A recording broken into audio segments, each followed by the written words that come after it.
Mbaye moomu maa ngi ne xale laa moo tax lu ma neex laay def ci terrain. bu nag xale la alors Ibrahima Mbaye moomu sax Pape Thiam moom la yéenekaay bi di leen fa xëyee tey di wax Ibrahima Mbaye 30 minutes de feu pour faire plier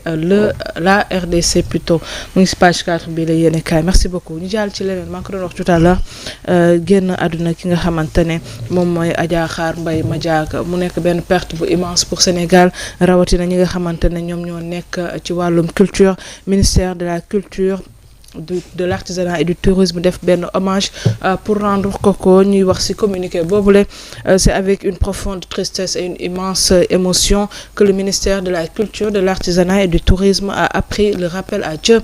de la cantatrice Adja Khar Mbaye Madiaga, monument de la musique sénégalaise, ce vendredi 27 décembre 2025. Née à Rufisque au sein d'une illustre famille de griots, Khar Mbaye Madiaga était une mémoire vivante de notre patrimoine, une gardienne du temple de la culture lébu. ñoom ba tey am na tamit keneen koo xamante ne génn na àdduna aussi boo xamante ne tamit ministère de la culture de l'artisanat et du tourisme rendre na ko hommage mooy ki nga xamante ne moom mooy Ibrahima Seck ñu gënoon ko xam ci turu Jali bu ñuul ñoom tamit ministère bi def communiqué di ko jaale li nga xamante ne moom mooy population sénégalaise bi yëpp muy ñaari perte jëy yu immense yoo xamante ne culture sénégalaise bi am na ko certes mais dañuy wax la population sénégalaise d'une manière générale parce que nekk na ñoo xamante ne différentes générations yi fi jaar yëpp xam nañ leen bàyyi nañ leen xel ci lu bëri et am na respect bu mag boo xamante ne artistes yi am nañ ko jëmale ko ci ñaari figure yooyu la mais aussi ñi nga xamante ne ñoom ñooy yëngu ci wàllum art et culture. waaw effectivement xam nga moom dëkk moom bu fekkee ne génn àdduna rek perte la mais dafa am ñoo xam bu ñu fa génn àdduna pour nga remplacer leen moom moo nekk le problème. ku ci mel ni suñu maam Adja Khar Mbaye newutoon rek chanteur wéykat kese. mais dafa nen ku bokkoon ci ñuy régulariser li nga xam moom moo di société bi ndax liñ daan defar ci suuf. moo ëppoon fuuf li ñu daan defar ci kaw. parce que xëy na aspect bi ñu gis mooy wéykat la moom lañ doon xam moom lañ doon gis ci moom mais même ci wéy sax boo daan déglu wéy sax da ngay gis ni wéy la woo xamante ne ni wéyu jaar mais boo xoolaan tey ji da ngay xool tey sa jeunesse ni mu defee sa jeunesse nga xool tey ni mu defee jeunesse am tey ba yàlla ni mu ko fi jëlee tey jii nii coluwaay geeg. lépp nga gis ni au delà ci wéy bi muy wéy am na leen loo xamante ne mi ngi koy dégager muy le respect am na leen loo xam mi ngi koy dégager muy taxawaay bi nga xamante ne tey jigéen war na ko mën a am ci société ndax ni ñuy wax naan jigéen bu baaxee société bu baax mais jigéen bu safaanoo tamit société safaan mais malheureusement li ma gën a naqari mooy ñun on est dans un pays boo xamante ne ni nit dana fi nekk dund fi ba dem fi mais ñu ci bari duñu jël référence ci ñi nga xamante ne ñoom ñoo quand je parle de ça mënuma gis ku mel ni Adja Khar Mbaye li mu def ci Sénégal ci wàllum wéy nga xool tey wéy bi tey ji ak gone yi nuñ ko jëlee tey jii nañ koy defee donte mën nañu ni c'est la mode la mais en fait amuñ ci lenn luñ ci puiser loo xamante ne tey da nga xam ne kat ni kii bu demee dina am koo xamante nga ne kat kii ni mooy doon tey jii ni mooy jël li nga xamante ni moom mooy legs bi wala mooy jël li nga xamante ni moom mooy relève bi tout comme ni nga ko waxee tey jii ci Jali bu ñuul nekk koo xamante ni ñun suñu enfance bokk na ci ñi ko bercé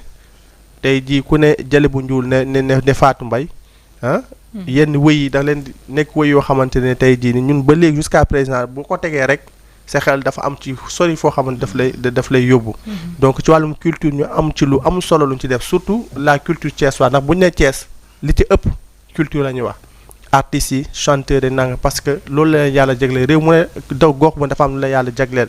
Thiès yàlla dafa leen jagleel ay ñoo xamante des hommes de culture ñoo xam ne ci wàllum culture dafa am lu bari loo xam ne dañ ko cee def. donc muy Adja Khar Mbaye ndeysaan on se rappelle ci wayu 2002 bi nga xamante wéyoon na ko mondial bi gaynde Sénégal wuyu ba léegi mu nekk wéyoo xamante ne fu ñu ko wéyee boo nekkee gaynde dëgg nga nekk sénégalais dëgg ñu teg wéy wi di nga am loo xamante yow di nga ko yëg. di nga ko sentir en tout cas ñu ngi leen di ñaanal yàlla suñu borom yàlla xarañ ne àddina firdawsi foo ñu jëm yàlla na leen gënal fi ñu jugee seen njaboot tamit yàlla na leen yàlla may xolub muñ yàlla may leen lu mu leen remplacer ba nga xamante ne seen dem gi du wéet ci ñoom. d'accord Pape Thiam. jërëjëf Mama Faye comme fi Abdoulaye ji daanele rek di leen ñaanal yàlla xare leen àjjana moom ak Jali bu ñuul sunu maam Adja Khar Mbaye Madiaga di ñaanal aussi seen njaboot yàlla may leen xolu muñ ñu dëkkee di leen ñaanal te yàlla taaf ñu ci seen barke. Abdoulaye Dieye sànq dafa am lu am solo lu mu daaneel heureusement man jot naa ko découvrir Adja Khar ndax dem naa ci moom ñetti yoon su ma juumul pour def ay recherche pour am lu ma doon jàng ci moom ndax nitu culture la boo xoolee fi mu génne moo tax moom ñaare fi mu jaar ba tax mu dugg foofu sax ba génne fa moo ko def waykat muy Sorano xam nga Sorano boo fa nekkee maanaam wayu africain yu bari da nga koy mën parce que bu malien bi dee way war a doxal ci kanam yow ci ginnaaw en tant que sénégalais bi yaa koy aw bu ivoirien bi dee way yow te wayu góor ak wayu jigéen yépp ñoom dañ koy mën bu góor dee way jigéen a koy aw bu jigéen dee way góor a koy aw en même temps dañ ciy boole di mën fecc boo xoolee nag ñun suñu jeunesse bi fi nekk nii amuñu sens boobu tey jii ku mel ne Adja Xaar dootuñu am waykat bu ko remplacer waykat bu jigéen bu polyvalent ci xale yi génération bi amul kenn koy ciblé ni dina mën a jël Adja Xaar da ngay xool sax la preuve en est way yi muy way tey jii booy boon ci woon neel der rek ci wayu Adja yaa xaar du koy wala boog bu demee ba ci biir dina am ay tuuti yoo xam ni daf ko ci perte repère surtout ñi nga xam surtout te ñoom instruments yi ñuy waaye dafa jafee way lu mel ne xalam ak koora ndaanaana ci way dégg ci way parce que xalam ak koora da lay diriger de tel que yow amoo droit génn gaam bi te ñoom gaam boobu ñu ko doon tee yombul woon ku fay way moo tax Sorano wax dëgg fa yàlla boo dee seetaan rétro yu njëkk ya wala ngay déglu ku mel ne le professeur Omar Diaw Seck da ngay xam ni kon léegi Sorano xëy na mi ngi dox mais na ko ñi doon doxale waykat yi gisatuma waykat bu ko doxale noonu wala lu mel ne ballet national ak yeneen léegi très rare nga dégg yu mel noonu bareetul wax dëgg fa yàlla ku mel ne kii moom bu nu ko ñàkkee day leer ni Sénégal ñàkk nañ waykat boo xam ni du ñu xam fu ñu koy jëleeti beneen affaire tamit di conseil waykat yi nga xam ni wala artistes yi nga xam ne ay sénégalais lañ bu ñu nee ba toll ci benn âge bi ñuy jéem a préparer seen benn doom wala seen benn sët pour à l'avenir li nekkoon ci ñoom sax au moins ñu mën leen di xoole figure yooyu mais aussi tamit waykat bu ko ciy jéem a def wala artiste bu ko ciy jéem a def nga ciblé sa doom boo xam ne mu leer nañ la yow kii boo defee ci moom lii ci li nekk ci yow dina dem ci moom mais des fois am na ñoo xam ne dañuy jéem a jël seen doom pousser leen mais à l'avenir da ngay xam ni kii du dem ça ne passe pas loolu nag ci ñun jërëjëf kon xam naa sama temps bi laa noonu lay rek. parce que en tout cas comme ni nga ko waxee ñuy masawu bu baax seeni famille di leen ñaanal xolum muñ ñoom aussi ñu fi jógee ñuy ñaan yàlla na àjjana doon seen kër. alors ñu jàll ci li nga xamante ne moom moo jëm ci wàllum revue des titres ñu doore kook li nga xamante ne moom mooy yéene kaay kër gi di journal l'info moom journal l'info xëyeen ki nga xamante ne moom mooy El Malick Ndiaye di wax El Malick Ndiaye prêche l'unité des patriotes en pouvoir et responsabilité moom muy wax nous devons rester concentrés sur l'essentiel, mesurés dans nos propos, disciplinés dans notre communication. Ba tey moom muy wax nous ne sommes plus dans l'opposition, nous sommes désormais aux responsabilités. Le temps consacré aux polémiques et aux provocations de nos adversaires doit être investi à magnifier le travail remarquable de notre gouvernement. leneen loo xamante ni mi ngi ci biir yéenekaay bi jëm ci budget 2026 Podor qui mise sur 657,5 millions et l'investissement mi ngi ci page 7 bu yéenekaay bi di l'info dellu si na ci le Sénégal freiné par ses propres limites waaye Sadio Mané l'éternel recours des Lions mi ngi ci page 4 bu yéenekaay bi di l'info. Après l'info, l'observateur, Cheikh Niang la xëyee ministre des Affaires étrangères yéenekaay bi titre l'interview brûlante le poste que j'occupe implique de relever les défis majeurs de défendre avec rigueur et discernement les intérêts du Sénégal yeneen kàddu yi nga xamante ne yëkkati na ko ci boobu la interview mën ngeen ko fekk ci biir yéenekaay bi di l'observateur. Kër Massar, incroyable escroquerie de la chicha saisie par la douane et revendue frauduleusement au marché mu nekk information bu doy waar boo xam ne mën ngeen ko fekk ci yéenekaay bi di l'observateur. Après l'Obs, enquête yéenekaay en vérité dette publique APE presse loolu lañu xëyee les mises en garde de docteur Madana Kane moom muy wax le discours souverainiste nous empêche d'avoir de la lucidité sur beaucoup de choses yeneen kàddu yi mu yëkkati mën ngeen ko fekk ci page 4 ak 5 bu biile yéenekaay. Après enquête le quotidien wàllum kan la xëyee di wax les lions butent sur les léopards une qualif reportée Pape Thiaw moom muy wax c'est un résultat un peu frustrant Sadio Mané di wax ce match nul pourrait être une bonne chose pour nous Ibrahima Mbaye l'éclosion d'une pépite yéenekaay bi le quotidien dellu siwaat na ci xam naa ni Pape Thiam kontaan na. Après le quotidien après le quotidien L'As tamit moom mi ngi xëyee tamit li nga xamante ne moom mooy CAN bi di wax Pape Thiaw après le nul face à la RDC moom mu ne le résultat est frustrant. Sidi Ba porte-parole au CNCR di wax la campagne arachidière est au point mort. après L'As yéenekaay Libération daa xëy ak li mu titré provocation à un crime ou un délit, apologie d'un crime ou d'un délit. Boy Grand Dakar cueilli par la DSC moom yéenekaay bi di ñu xamal que ne suite à un signalement en lien avec le meurtre de Baba Abdoulaye Diop di Guelwaar Venom en France, Cheikh Ndiaye de son vrai nom arrêté. Dans la vidéo incriminée, le mis en cause qui soutient qu'elle daterait de 5 mois proférait des menaces et des insultes, couteau à la main mais aussi sur le corps. À l'origine du signalement, appelant les autorités à prendre leurs responsabilités après la mort de Guelwaar Venom, Abdoulaye Diop alias Talibé Sonko, entendu puis relâché, d'autres opérations de recherche et d'interpellation lancées. Après Libération, Vox Pop xëy ak deuxième journée du groupe D Sénégal RD Congo 1-1. Les Lions amorphes calent face aux Léopards. Le Bénin se relance dans la course. loolu mi ngi jëm ci CAN 2025. leneen loo xamante ne mi ngi ci biir yéenekaay bi muy Diallo, auteur du livre Résistance, moom muy wax j'ai écrit pour que demain personne ne puisse falsifier les faits. Après Vox Pop, Walf Quotidien, position ambiguë des ministres DG et PCA dans la dualité Sonko-Diomaye, trouille générale noonu la ko Walf Quotidien titré mi ngi ci page 3 bu bii lay yéenekaay. Chronique Ibrahima Anne pendant que les pirogues coulent la République, débat chronique bi nga xamante ne bind na ko ci tamit mën ngeen ko fekk ci bii lay yéenekaay. Après Walf Quotidien, Tribune yéenekaay, l'argent du pétrole introuvable. ITIE tape sur la table loolu yéenekaay bi di Tribune xëyee. leneen loo xamante ne Tribune xëyee na ko muy mu titré Diomaye pose un acte fort de rupture avec Sonko, un autre désaveu de Sonko qui mise sur la coalition apte. mu ngi ci biir yéenekaay bi di Tribune. Après Tribune yéenekaay fañ dem Tribune Sport dellusiwaat na ci Gaynde Sénégal, les Lions inefficaces, la qualif renvoyée à la 3e journée noonu la ko daal di xëy tout titré Pape Thiaw. Un résultat frustrant. Le Bénin revient dans la course mi ngi ci yéenekaay bi nga xamante ne moom moo di Tribune Sport. Après Tribune Sport, Record yéenekaay moom tamit dafa dellusiwaat ci match Sénégal RD Congo naan Sadio Mané homme du match, ce nul peut être une bonne chose noonu la ko daal di xamle CAN 2025 Sénégal RD Congo. Le guet à peine des léopards évités maanaam noonu la ko daal di xëy titre de la soirée rek ci gone gile. Ibrahima Mbaye plus vite plus haut noonu la ko daal di xamle tarkal la.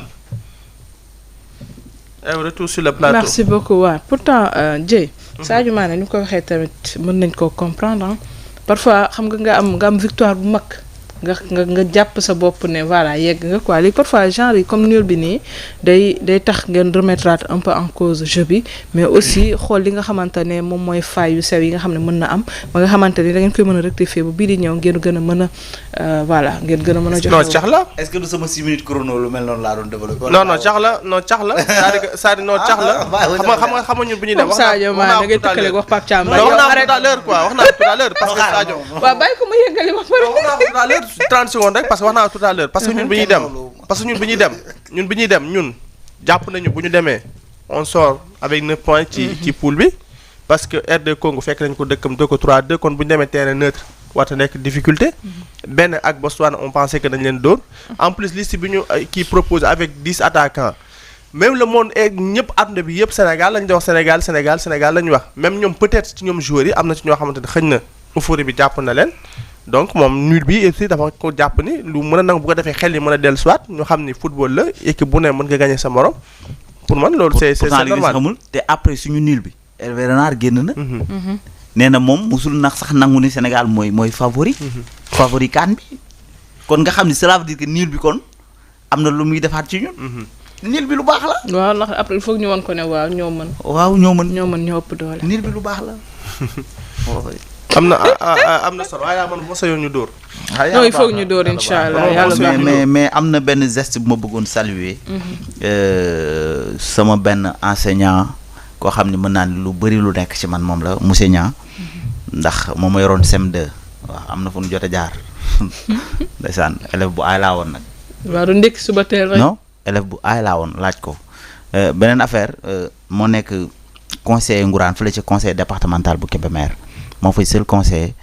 bari ki Dembo Ndiaye bu yàggul dara le président du conseil départemental Modou Diagne Fada ak équipe bi muy àndal am benn matériel logistique boo xam ni jël na ko mën naa ni jébbal ko li nga xam ne moo di CFP bu Ngourane te ñun xam na ni ñun ay natif de Njinaax lañ kon bokk ci commune Ngourane kon bu ñu gisee benn acte boo xam ni le conseil départemental au moins jéem na ko ci loolu nga xam ne moo di CFP du Ngourane ay doomu commune ba di fa jànge war nañ koy mën di jaajëfal di ko jaarale ci monsieur Niang ñu gën koo xam ci Naaña di geste yoo xam ni conseil départemental yëpp war nañ ci góorgóorlu li nga xam ne moom la askan wi moom ñu leen koy jox parce que lu ñu moom la nag en fait xam nga parce que lu mel ne conseil départemental lu mel ne ay CFP ay yeneen ñoo leen di war di offrir matériel wala logistique yi nga xam ne moom la ñu jëfandikoo comme def nañ ko nag alhamdulilah mais di wax ni nag bu ñu am foofu nañu gën a góorgóorluwaat mais wax ñu joxe benn matériel rek toog xam nga loolu ça ne se fait pas vraiment di acte boo xam ne ñu ngi leen ciy jaajëfal ndax ñun noonu lañ fa nekkee ñun suñu commune ku ñu ko développé ñu jël ku ñu defal ñu ne defal nañu mais ku ñu defalu nag defaluñu defaluñu man foofu laa taxawee de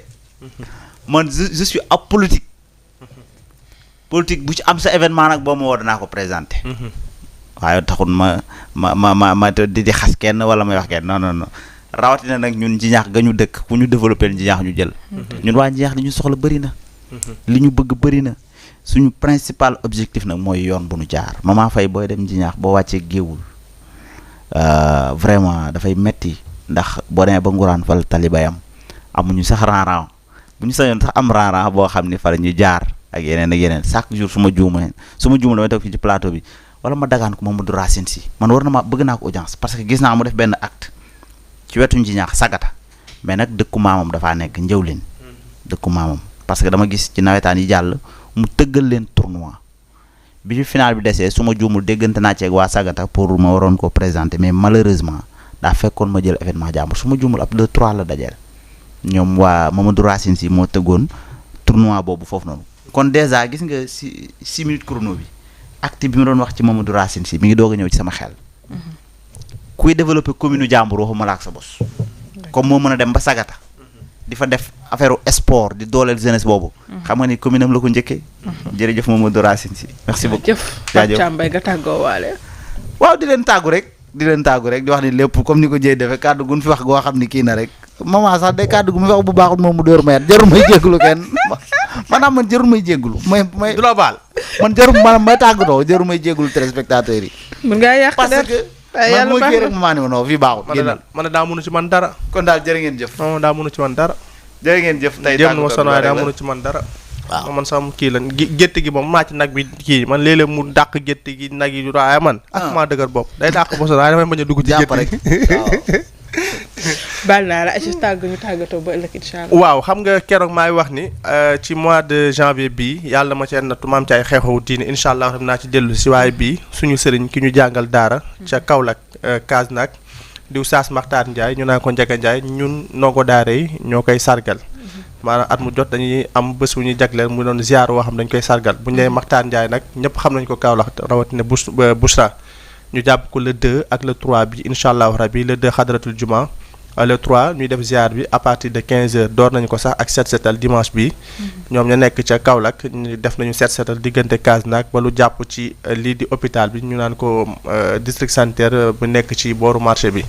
kon ñu ci woo ñëpp mooy nag oustaz bi ñu jàngal mooy ki nga xamante ne moo ñu dala mooy suñu kilifa di ñaan yàlla yóbbuñ ci jàmm ak salaam ci kàttanu yàlla suñu borom le 24 janvier tamit sama mag mi ngi def tàkkusaan gu mag tàkkusaan sëriñ Babacar Sy ñu koy amalee fii sama dëkk maam fii fi nga xamante ni rek moom moo di Kër Xaar Dieye nekk ci Thiès naa ci dellu si ci kàttanu yàlla suñu borom waaye daal le 2 ak le 3 la ci Pape woo naa ci ñëpp suñu sëriñ la ñuy siyaar moom la ñuy delloo njukkal. teg ko ci kilifteef ak ci ndigalu sëñ Babacar Sy Mansour xalif général des Tidianes yàlla na fi yàgg te wér. noonu laay tàggatoo ñëpp di ñaanal ñëpp jàmm ak salaam. di ñox ñëpp dig daje ba ëllëg ci kàttan yàlla suñu borom. jërëjëf merci beaucoup Dieye merci Pape Thiam Mbaye ci ñaax alors di profito di félicité waat li nga xamante ne moom mooy salon des cultures urbaines et des UCC bi nga xamante ne Sénégal amal na ko jaarale ko ci li nga xamante ne moom mooy FDC mu nekkoon 2 jours yoo xamante ne dañ doon célébrer mais surtout wane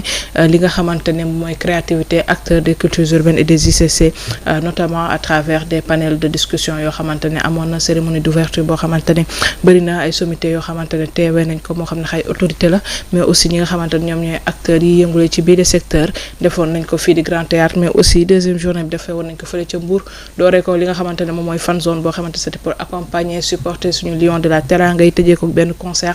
voilà loolu moo nekkoon salon des cultures urbaines et des UCC di jë remercier waat